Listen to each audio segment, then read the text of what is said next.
What is up, guys? I'm back with another video. This time it's how to manual a mountain bike. I'm going to be doing it on my Anthem here and on a hardtail. Alright, before we start, I just want to say I haven't really watched any other videos on how to manual before. I'm kind of just doing it off what I've learned because I taught myself, so hopefully it makes sense and I don't just blabber on and it doesn't mean anything.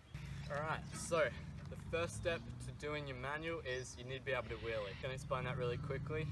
So what I like to do is I like to be in like around 5th or 6th gear, so that you're not got too high a cadence and you can't keep it up and you're not grinding if you're in too big a gear. What I like to do to start off with is I like to have my right foot this sort of angle here so that you have the like power output position.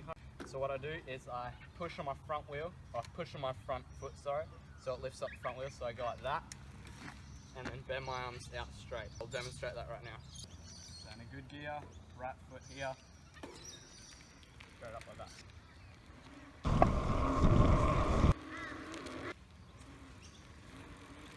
Also, one thing, if you're not experienced with using clip-in shoes, you can actually use flat pedals. You probably already have flat pedals. What you want to do after that to be able to manual is you want to find a hill. So let's go find a hill now and I'll show you the next step.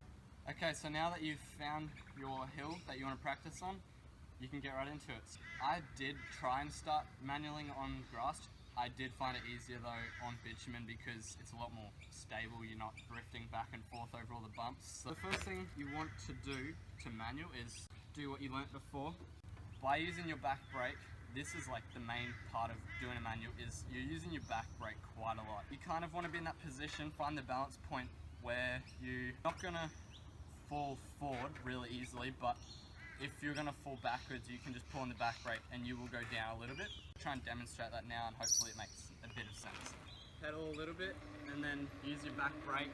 So get in that position, pop the front wheel up, pedal a few.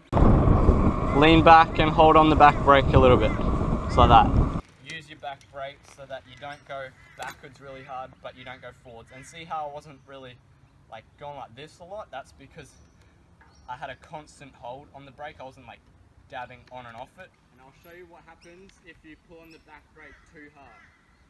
So you're up and then you go like that. That's not what you want to do. Try it on grass now just so you see how it looks.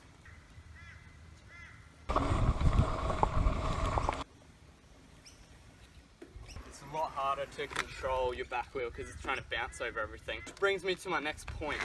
The dual suspension versus the hardtail. I can do it on both, although I find a dual suspension is much easier. The rear suspension kind of, it gives you a bit more room for error, it kind of bounces a bit so it takes out the bumps when you're using your back brake, I find, which really helps so that you're not getting all the feedback from your back wheel and your back brake straight through the frame into your body because stuff's up the manual. So I'll go grab my hardtail now.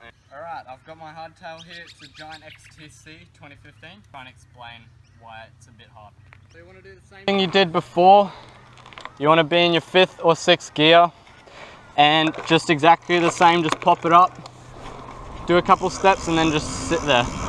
And using your back brake, you can control the manual. As you saw, I was bouncing a bit on that back brake because there's no leverage from the rear suspension, so you're getting all the feedback in the frame straight to your body, so it's a little bit harder to balance. If you are starting on a hardtail, it's going to be a little bit harder, but it's doable. Also, one more thing, what I find is easiest is not keeping both feet level. I find keeping one foot down is a lot easier for me, and for me that's my left foot. You'll find out as soon as you start doing it which foot that is for you.